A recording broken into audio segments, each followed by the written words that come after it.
Good morning to everybody. It gives me a wonderful feeling to be seated with two of my old students, Mr. Eric Datta, Director, Digital Education, Local Australia, and the celebrity chef, Vikas Khanna. We are here to witness the release of his biography, Buried Seeds. This book will be released by his widowed mother. Before I introduce the celebrity chef Vikas Khanna and his biography, I would like to share a verse from the Bible. According to John, chapter 12, verse 24, very truly tell you, unless a kernel of wheat falls to the ground and dies, it remains only single seed. But if it dies, it produces many seeds. Buried Seeds is an apt title chosen for the book, which portrays Vikas's amazing journey from humble settings in Punjab, his years as a student in Manipal University to become a chef, and thereafter all ups and downs, present status in the world, all these are featured in his book. Indian cuisine has so much of depth and versatility, and he has done a great service to the nation by taking the Indian food in the global arena. He has mesmerized the world by his natural simplicity and humility. Chef Vikas Khanna is an award-winning Michelin Starred Indian Chef, a restaurateur, cookbook writer, filmmaker, humanitarian, and judge of MasterChef India and MasterChef Junior series of Star TV channel. Now may I request Chef Vikas Khanna to come and share his thoughts, feelings and experience. Hi everyone.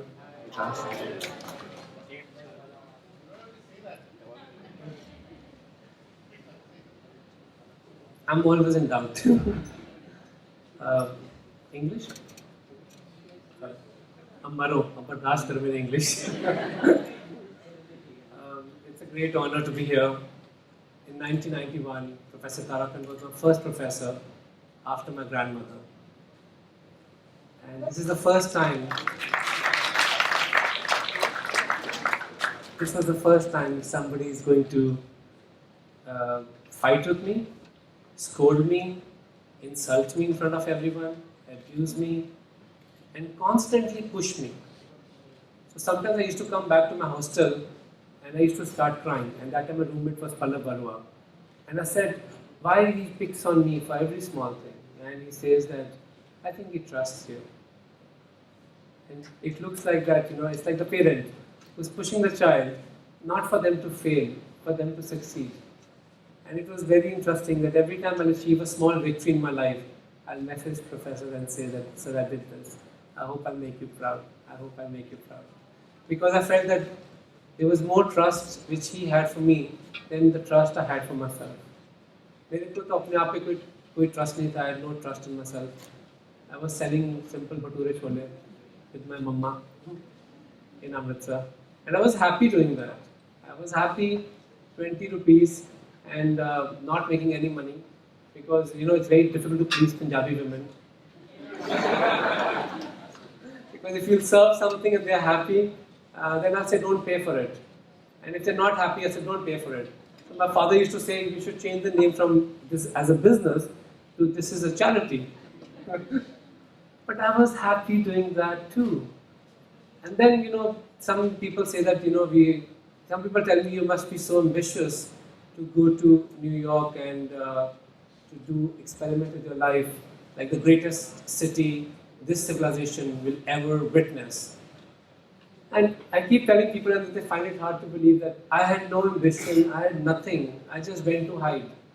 I had a small banquet in the back of my house and the government officials broke that ceiling. So when they broke the ceiling, and how things work in small cities, that and I kept telling them, we have the permission, don't break it. I remember that. But they broke that whole ceiling right in front of me. And we didn't have cell phones, so I couldn't call my dad, I couldn't call my And when they broke the ceiling, they all left after that. But they actually broke a piece of me. And because I'd made that place with my hands, and every wall, every glass, every brick, every plate, every chair, it was me, my mother, my grandmother, father, everybody coming together. Even it was a celebration when you bought Mama Yada, white plates.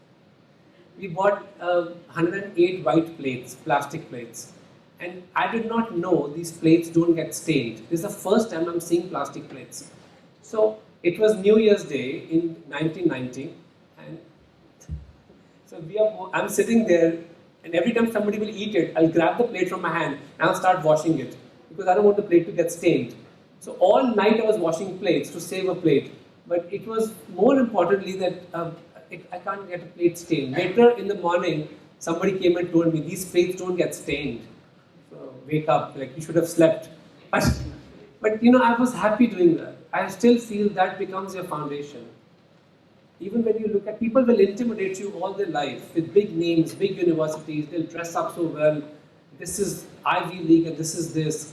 But they don't teach you one thing in colleges. That the greatest forms of art comes from the humblest of sources. The greatest legends which were born, they were not inspired by that intimidation of going to Oxford and people are telling you, please repeat what you're saying, we don't understand, we don't understand.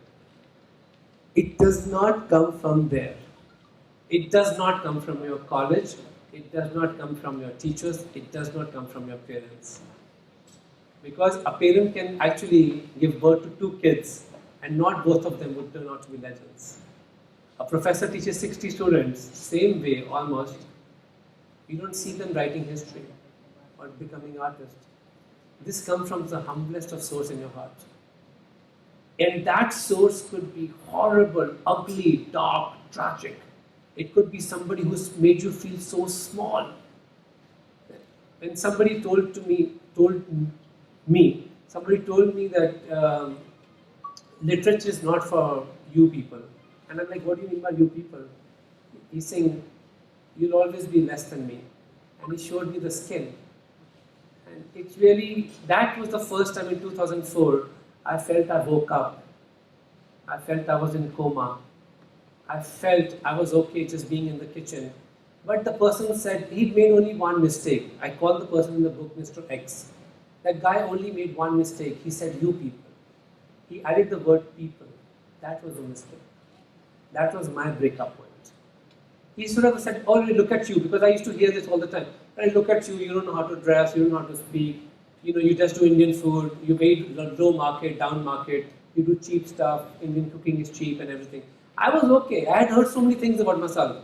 But when he said, you people, it broke something in me. Because you people also includes that woman sitting on the couch. But it also includes my dad and my people, which are in this room. You people could be a very difficult word because it demeans you and you can't correct it. And I didn't go with any mission to America. I was okay doing small jobs in restaurants. I used to work in 3 restaurants. I used to do catering business. I worked in the petrol station. I worked as a parking person. Well, I never had the driving license, but I used to park cars. Then pre-9/11, America was a different country. You could go into a place and you can easily get a job. But that you people was the one word for me. When I said 2004, I literally woke up and I said, I agree what you're saying, but I disagree. I will take any stand to, and that is the day I start writing Utsav, which became later the most, and hopefully I can release a version of the book, which is for everybody else to see. But eventually I would. But I will give it the book for free to Incredible India or these platforms, because I want my people to see my country.